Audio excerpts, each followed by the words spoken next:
şairimiz Bəxtiyar Vahabzadənin poeziya eşitməyi olmuşuq. Şair özünü zəngin ədəbi irsi ilə ədəbiyyatımızı zənginləşdirmişdir.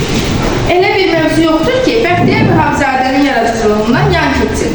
Vətən, dostluq, həyat haqqında fəlsəfi düşüncələr bütün bunlar şairin yaradıcılığında öz əksini tapmışdır.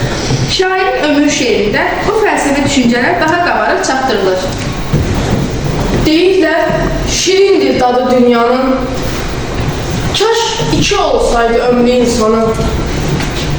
Ne ola, çalışsaydıq ömrün birində, sonra əylənəydik biz digərində.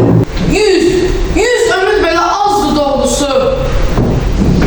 Bir ömrü insana az sayanlara. Havandır bu hava, havandır bu su. Əylənmək eşqiyle yaşayanlara. Başımız işlərə qarışır yaman. Heç bilmirik axşam nə zaman düşür.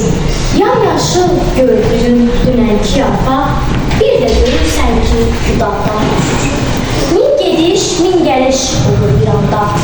Qovur bir-birini sanki nəsillər. Nə yaman tez keçir deyilən illər. Deyin, hara belə tələsirsiniz?